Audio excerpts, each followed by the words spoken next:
एक बार भगवान व्यास देव जी ने एक श्लोक लिखा कि बलवान इंद्रिय ग्रामो विद्वानमपि कर्षति, इंद्रियां बड़ी बलवान है जो बड़े बड़े विद्वानों को भी खींचकर भ्रष्ट कर देती है। तो जैमिनी जी बड़े ऋषि हैं, तो उनका प्रभु ऐसा कैसे हो सकता है? तो उनका इस प्रश्न का उत्तर तो हम कुछ दिन बाद देंगे। हमें याद आ गया, हमको बद्री नारायण वाले आश्रम में जाना है।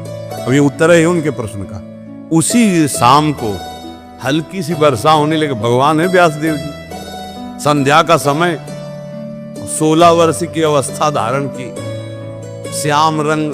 तो जैमिनी जी के पास आई और कहा, भगवान रात्रि का समय आने वाला है, बड़ा भयावह है, मैं अपना घर भूल गई हूँ, आज रात्रि अपने आश्रम में आप जगह दे देंगे क्या? उनका नहीं, गुरुदेव बाहर गए हुए हैं और सख्त आदेश है, ब्रह्मचारियों का स्थान है, या स्त्री प्रवेश निषेध। प्रभु स्त्री की बात नहीं है, मैं आपकी शरण में हूँ, मेरी जान का खतरा है, मैं अकेली हूँ जंगल में। अच्छा, ऐसा कर सकते हैं कि हम अपने आश्रम में एक झोपड़ी खपरेला था, उसमें अलग आपको दे देंगे, दरवाजा लगाया बंद कर। मैं भी कहूँ तो दरवाजा रात्रि में मत खोलना, सुबह निकल जाना। तो जैसी आपकी आज्ञा। अब जाके जो संध्या वंदन करके ध्यानस्थ हुए, फिर दिमाग में आया कि हमने पूछा नहीं कि तुम रात्रि में अकेले कैसे फंस गई, आखिरकार हो कौन, कहां से आई हो, विविध प्रकार का उसी का चिंतन होने लगा। अब गए, दरवाजा खटखटाया, तो उन्होंने कहा दरवाजा तो नहीं खुलेगा। बोले मैं जैमिनी जी हूँ। बोले नहीं, जैमिनी जी ने मना किया है। तो खबर हिला थे, कोई लिंटर तो था खपरा हटाए, बांस हटाए, कूद गए।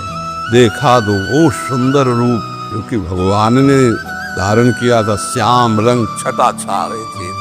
अब सब पूछना भूल गए कि तुम कहां से आई हो, क्या कुछ नहीं पूछा, तुम्हारा ब्याह हुआ है? नहीं। तो तुम ब्याह कर सकती हो?